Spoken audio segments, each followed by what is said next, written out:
Bueno, como comentábamos, ¿cómo interpretamos las propiedades molares parciales?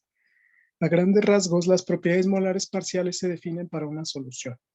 Por solución me refiero a una mezcla de dos líquidos o dos gases. Vamos a suponer que vamos a plantear una mezcla binaria. Yo tengo un componente 1 y lo voy a mezclar con un componente 2.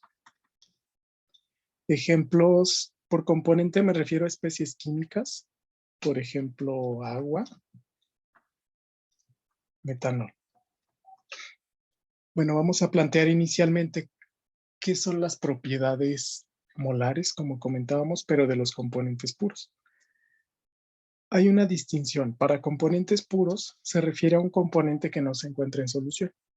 Entonces, este componente posee diferentes propiedades termodinámicas. Por ejemplo, el agua, dependiendo de su temperatura y su presión, bueno, va a tener propiedades definidas. Por ejemplo, una entalpía del componente puro, una energía interna del componente puro, energía libre de Gibbs del componente puro. Estoy colocando subíndice 1, entropía del componente puro 1 y un volumen del componente puro. Estas son propiedades molares que, como comentábamos, podemos representar con un circunflejo para denotar que son molares.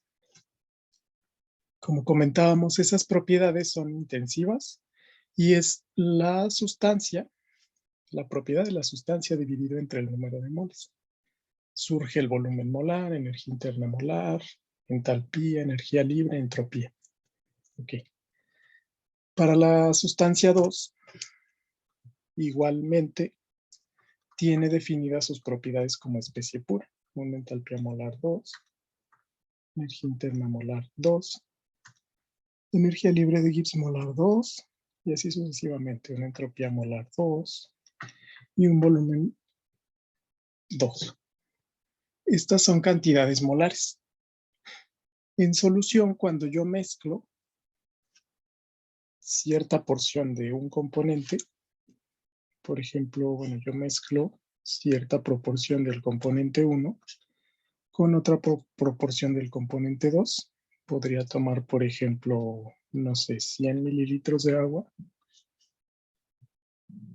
y 200 mililitros de metanol. Bueno, lo unimos para formar una solución. Aquí el primer aspecto que vamos a notar, en algunas sustancias sí se cumple, sin embargo no en todas, el volumen no es aditivo. ¿A qué se refiere eso? Bueno, si yo mezclo 100 mililitros de agua con 200 mililitros de metanol, el volumen probablemente no sea 300 mililitros. Esto por diferentes características electrostáticas. Si analizamos la molécula de cada componente, por ejemplo, bueno, ya conocemos la molécula de agua, posee dos oxígenos unidos a un hidrógeno. Al revés, perdón. Dos hidrógenos unidos a un oxígeno. Esta es la molécula de agua. Tengo aquí una carga parcial negativa con electrones libres por parte del oxígeno. Tengo cargas parciales positivas en la molécula de hidrógeno. Si yo lo mezclo con metanol, es un ejemplo típico, agua, alcoholes. Bueno, existen interacciones electrostáticas. La molécula de metanol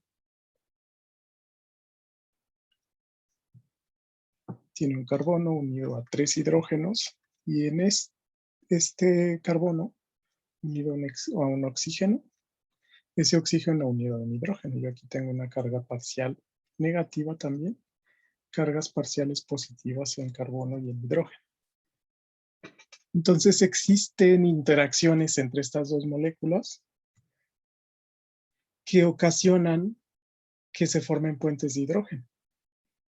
El oxígeno del agua y al igual que el oxígeno del metanol pueden formar puentes de hidrógeno con las cargas parciales positivas del hidrógeno.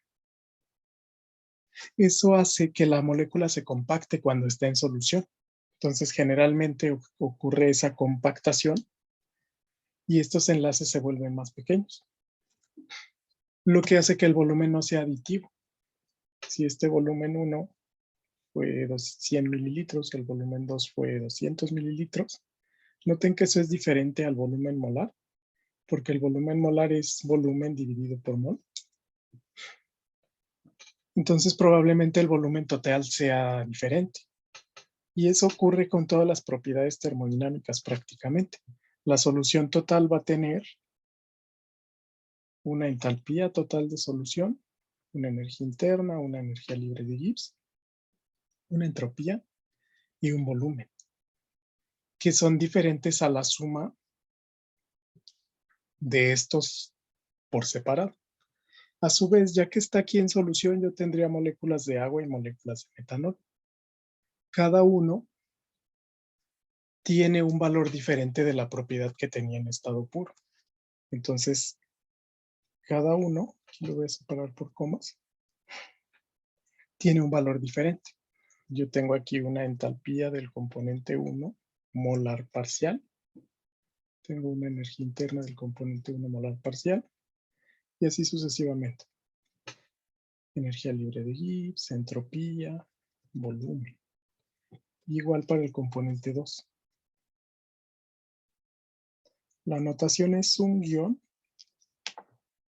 encima de la propiedad y el subíndice indicando a qué componente se refiere. Estas son propiedades molares parciales. Allí es entropía.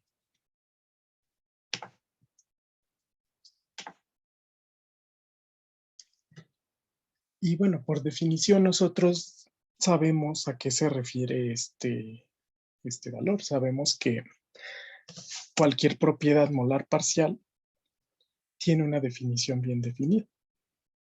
Si nosotros denominamos M a todas las propiedades que mencioné ahí, energía libre de Gibbs, entalpía, energía interna, entropía y volumen, la propiedad molar parcial del componente I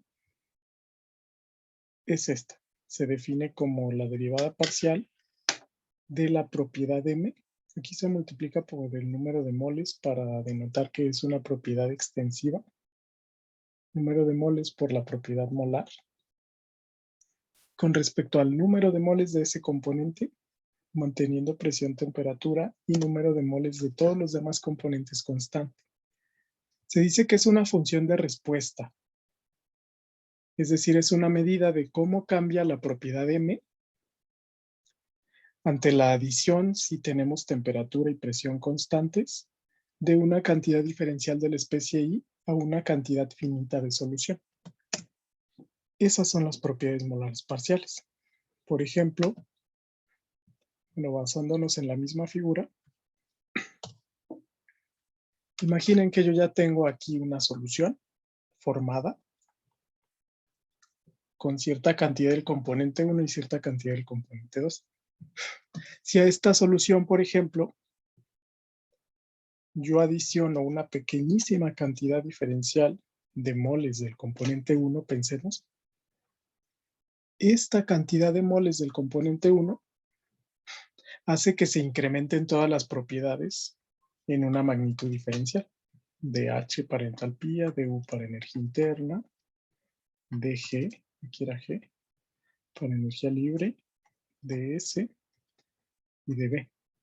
Si yo adiciono una pequeñísima cantidad de moles, aquí en este caso para nosotros 1 es agua, esta adición se ve reflejada en un aumento o disminución, dependiendo si esto es positivo o negativo, de la propiedad, manteniendo el resto de los moles del otro componente, que sería de metanol constante. Entonces, si yo quisiera definir las propiedades molares parciales para esta solución, con base a esto se pueden definir todas. Se puede definir entalpía, energía interna, energía libre de Gibbs, entropía, etc. Y representa, vamos a escribirlas, el cambio de esas propiedades cuando yo adicione cierta cantidad diferencial de ese componente. Por ejemplo, Bueno, pensemos en entalpía. Existe un valor llamado entalpía molar parcial, que es la propiedad de esta mezcla en solución. Voy a escribir con un guión.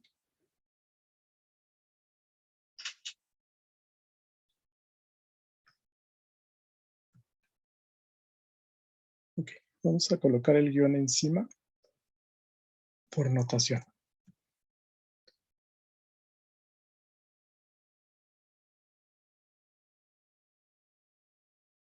Ahí. Vamos a definir entonces la propiedad entalpía molar parcial de cada componente. Aquí estoy haciendo el ejemplo con agua, si nosotros adicionamos agua.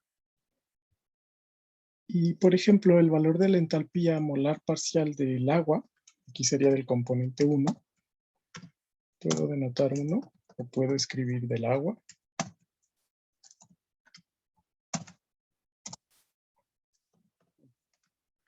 Esta es una derivada parcial. Por definición, es la siguiente derivada parcial. Es la derivada parcial de entalpía con respecto al número de moles del componente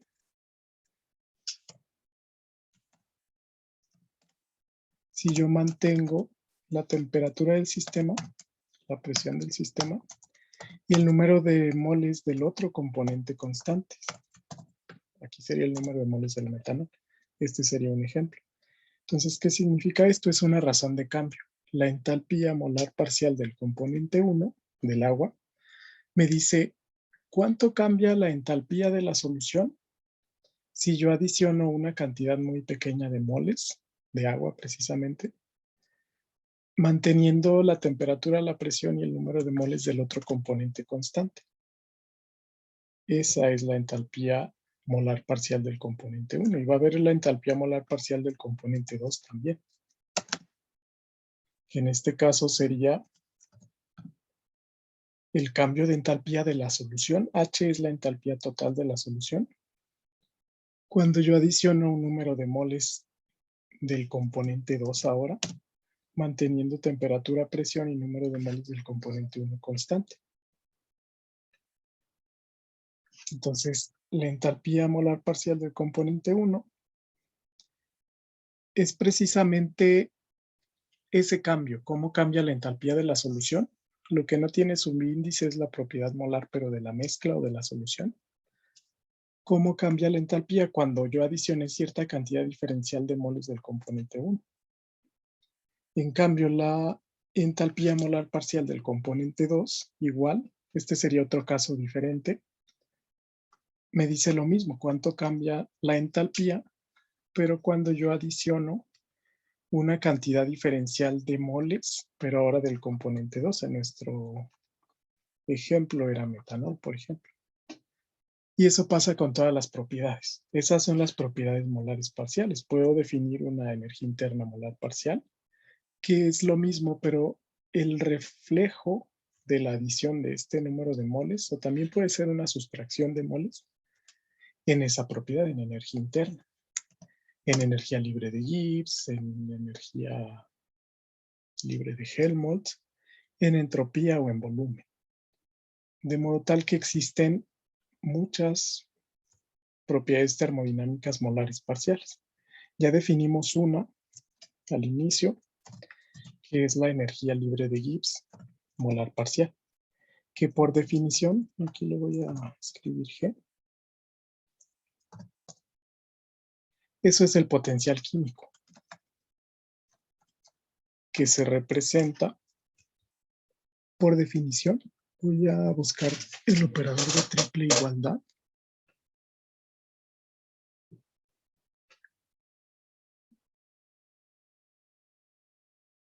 Por definición es eso, es el potencial químico.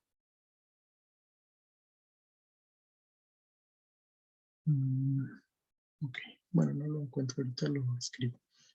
Esto sería igual al llamado potencial químico del componente 1.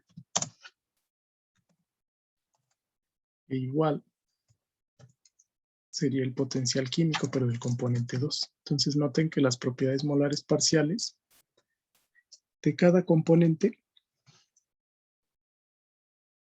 son diferentes y tienen diferente valor. Aquí le voy a poner triple igualdad porque significa que es por definición. Ok, gracias. Ok, sí me mencionan en el chat que la triple igualdad se escribe en la pestaña símbolos. Muy bien, para la ecuación. Sí, aquí está. Gracias.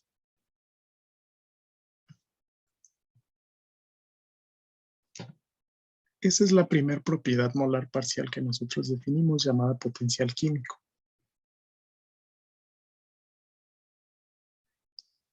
Y esto sugiere la existencia de muchas otras propiedades molares parciales. Igual, el volumen molar parcial se define igual. El cambio de volumen respecto al número de moles de ese componente, manteniendo temperatura, presión y el número de moles del resto de los componentes constante. La importancia de estas propiedades es precisamente a la termodinámica de soluciones. No son aditivas en general las propiedades. Vamos a demostrar a continuación que para cualquier propiedad M se puede sustituir por entalpía, energía interna, energía libre, etcétera, cualquier propiedad termodinámica. Se cumple que la sumatoria sobre I de las fracciones molares de cada componente por la propiedad molar parcial de ese componente equivale precisamente a la propiedad molar de la solución completa. Esto es un promedio ponderado. Esto yo lo expando para I cantidad de componentes, 1, 2, 3, etcétera. Y va a haber un término de esta ecuación para cada componente. Aquí, por ejemplo, si yo tengo dos componentes,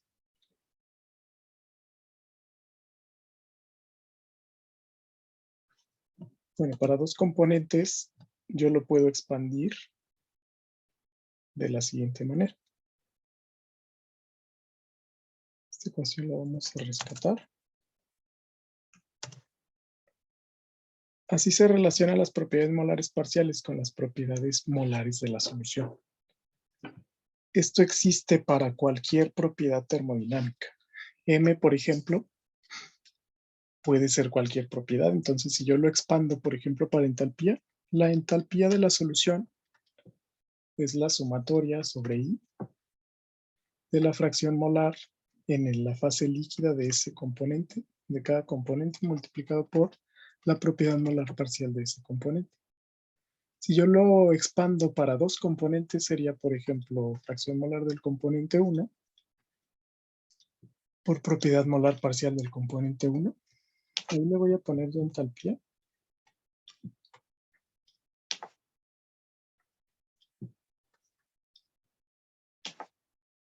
Aquí ya lo escribo como M1H1. Más fracción mol del componente 2 por entalpía molar parcial del componente 2, por ejemplo. Aquí además yo puedo añadir otra ecuación. La suma de las fracciones mol de todos los componentes, aquí de una mezcla binaria es x1 más x2, siempre vale 1. Entonces yo puedo eliminar también una variable. Podría eliminar, si de acá despejo, por ejemplo, tengo x1, entalpía molar 1, x2 yo lo puedo despejar como 1 menos x1, que multiplica la entalpía molar del componente 2. Aquí ya reduje una variable. Y eso es la entalpía total de la mezcla. Esta ecuación también aplica para todas las propiedades, esta ecuación del final. En lugar de H yo puedo sustituir energía interna, volumen, entropía, etcétera. Esta es una generalización donde M puede ser entalpía, energía interna, energía libre de Gibbs, entropía, volumen, energía libre de Helmholtz, entre otras propiedades termodinámicas. Entonces, De esta manera nosotros podemos relacionar las propiedades molares parciales con las propiedades molares de la solución. Esa va a ser la notación que vamos a utilizar para denotar también las propiedades del componente 1 puro, las propiedades de la solución y las propiedades molares parciales de cada componente.